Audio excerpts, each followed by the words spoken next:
Votre grand journal du soir se poursuit, Nathalie Lévy. Alors que Donald Trump se rêve en faiseur de paix au Proche-Orient, vous recevez, Nathalie, ce soir l'ex-ambassadeur de France aux États-Unis, Gérard Araud. Il est l'auteur de Passeport diplomatique aux éditions Grasset.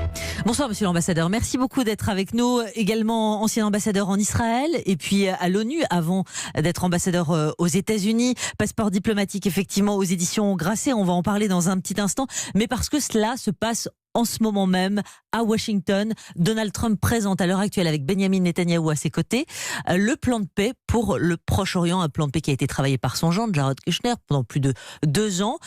Il livre là, à l'heure actuelle, à peu près le contenu des 80 pages. Et je voudrais qu'on aille directement, si vous le voulez bien, sur le premier point. Il est dit qu'il est question d'une création d'un État palestinien avec certaines parties de Jérusalem-Est, même si pour l'instant on ne sait pas lesquelles. Et il parle d'une solution à 2 États. Oui, d'abord, Jared Kushner a travaillé depuis maintenant plus de 2 ans sur ce plan et il a été très attentif à ne jamais révéler, même aux ambassadeurs, mais même aux ministres, quel était le contenu du plan. Donc, ce qu'on a deviné, c'est un État palestinien, voilà, dont la capitale serait sans doute certains quartiers de Jérusalem-Est, sans doute ceux qui sont au-delà de la barrière.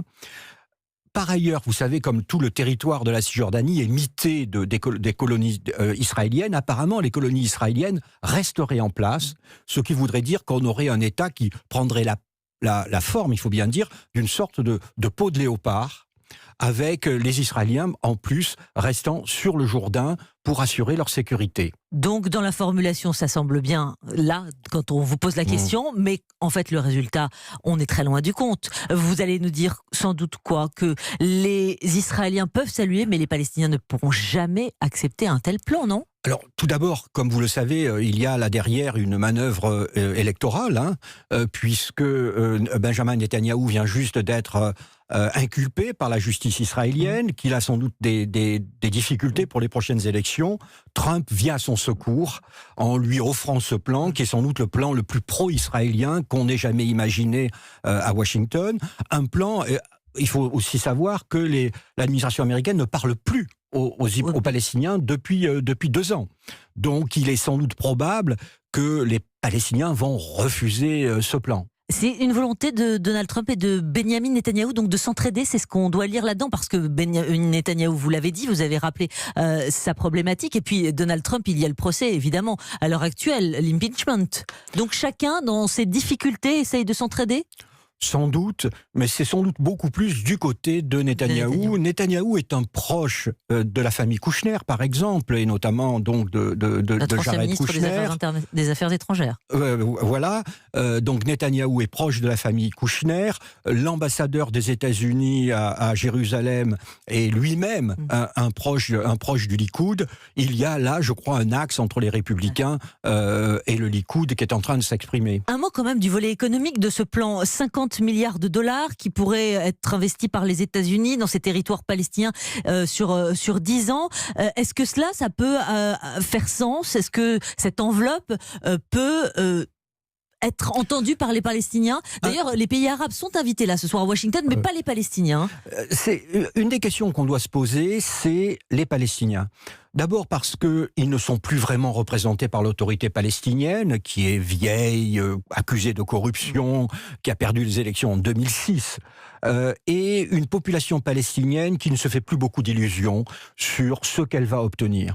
Et je pense que le calcul de Kushner et le calcul de Trump, c'est d'essayer de dire, ce qu'on vous offre n'est pas bien beau, mais en plus, vous allez avoir une manne financière extraordinaire, et c'est le mieux que ce que vous pouvez espérer. Qui peut y croire? Qui peut y croire? Ça dépend à quoi croire. Croire à la solution politique, sans doute, il n'y a pas grand monde, mais la solution économique peut tenter la population palestinienne. Donc pour vous, ça peut ne pas être perçu comme une provocation et mettre le feu aux poudres, attiser encore plus la colère au Proche-Orient? Je ne sais pas. Au Proche-Orient, certainement pas. Parce qu'au Proche-Orient, pour les pays arabes, la priorité n'est absolument pas la question palestinienne. La priorité, c'est la menace iranienne. Vous avez quasiment une alliance de fait entre Israël et les monarchies du Golfe. En Palestine même, l'autorité palestinienne, j'en suis à peu près sûr, dira non. la population palestinienne qui ne se fait plus beaucoup d'illusions. Ouais. Je ne sais pas où elle est. Je ne sais pas si elle ne rêve pas, elle ne peut pas essayer de penser à l'État unique. L'État unique entre le Jourdain et la mer Méditerranée, mais cela évidemment à la condition que les Palestiniens obtiennent des droits politiques.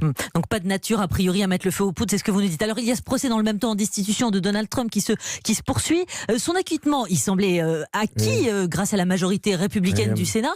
Mais est-ce que, parce qu'il y a les révélations là désormais explosives d'un ex-conseiller à la sécurité John Bolton sur toujours ses liens Ukraine et l'enquête Joe Biden, est-ce que c'est de nature à faire changer la donne? Non, je pense pas. Pas du tout. Je ne pense pas parce que les républicains ont déjà préparé leur deuxième ligne de défense. Leur première ligne de défense, c'était de dire circuler, il n'y a rien à voir, on fait bloc derrière le président, cette accusation est fausse. La deuxième ligne de défense était de dire mais même si elle est vraie, c'est-à-dire même si il est intervenu auprès du président ukrainien, ce n'est pas une faute d'un niveau qui doivent conduire à la destitution. Et d'ailleurs, il y a eu des élections qui viennent en novembre, ce sera aux électeurs américains de trancher. La sentence, elle sera là. La sentence, sincèrement, est-ce qu'elle sera là d'ailleurs le 3 novembre? Est-ce que finalement ce procès... est-ce qu'il perturbe les Américains véritablement? Est-ce qu'ils entendent ça aujourd'hui? Est-ce que ça peut avoir un impact sur la campagne? C'est ça la question. Au fond, le calcul des démocrates. Les démocrates ont toujours su que la destitution ne serait pas votée par le Sénat, mais sans doute veulent-ils envoyer un message auprès, je dirais, des centristes républicains ou qui hésitent à voter en leur disant vous voyez bien, ce type, il est vraiment épouvantable, il est vraiment corrompu. Mais ça peut jouer dans l'autre sens, comme à l'époque de Clinton, où Trump peut dire « je suis un martyr, l'establishment veut ma peau ». Ouais, c'est ça. Alors, dans votre livre Passeport diplomatique aux éditions Grasset, Gérard Haro, évidemment, vous racontez Donald Trump avec votre regard, la manière dont vous l'avez abordé. Depuis 3 ans, on a le sentiment que Donald Trump a traversé toutes les épreuves. Vous nous dites, il avance peut-être vers sa réélection aujourd'hui. On verra ça, évidemment. Mais vous dites surtout, le monde ne sera plus le même après Trump, page 363. Pourquoi ? Tout d'abord parce qu'il a déjà transformé les États-Unis. Il a trumpifié le Parti républicain. C'était un parti qui était libre-échangiste pour une intervention internationale, etc. C'est devenu un parti protectionniste, nationaliste, identitaire, et cela ne disparaîtra pas. Ne nous faisons pas d'illusions, d'une certaine manière, le protectionnisme est de retour et le libre-échangisme est mort, et c'est déjà un élément important. Et il incarne, comme Obama, ça avait commencé sous Obama, il incarne la fatigue, la lassitude des Américains pour les engagements internationaux. On l'a vu en Ukraine, on l'a vu en Syrie et on le voit en Libye. Parce que vous avez aussi soutenu Emmanuel Macron, que vous le connaissez bien.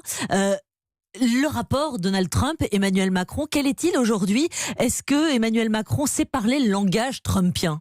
Vous savez, lorsqu'on est président de la République française, quel que soit le nom du président, on est obligé d'avoir une bonne relation avec le président des États-Unis, l'homme le plus puissant du monde. Mais en plus, aujourd'hui, à Washington, il n'y a qu'une personne qui décide, c'est Donald Trump. Et donc, le président français est obligé très souvent d'appeler Donald Trump pour essayer d'obtenir des informations ou pour essayer d'infléchir les positions de Donald Trump. Sur l'Iran, sur le climat. Ils ne s'accordent sur rien et ils sont très francs dans leur échange. Mais vous savez, Trump, c'est aussi un homme d'affaires dans l'immobilier new-yorkais. Il a l'habitude de langage viril et il accepte tout à fait que Emmanuel Macron lui dise non. Et Emmanuel Macron lui dit souvent non. Mais de nouveau, moi, Paris m'appelait en me disant que vont décider les États-Unis, et j'étais obligé de répondre, je n'en sais rien. Et parce que personne ne le sait, il n'y a qu'un homme qui le sait, c'est Donald Trump, et donc il faut que le président de la République l'appelle. Juste une dernière question, est-ce que Donald Trump a du respect ou de la considération pour Emmanuel Macron, et au-delà même pour d'autres dirigeants étrangers? Vous savez, alors, d'une certaine manière, ce n'est pas la faute d'Emmanuel Macron, mais Donald Trump, d'abord, est un machiste, il faut bien dire. Donc, pour lui, et en plus, il a dit un jour, parlant d'Emmanuel Macron, you are a winner, vous êtes quelqu'un qui gagne. Donc j'imagine que c'est une expression de respect. Pour le moins. Merci beaucoup Gérard Haro d'être venu ce soir nous voir. Passeport diplomatique, 40 ans au Quai d'Orsay aux éditions Grasset. Merci beaucoup.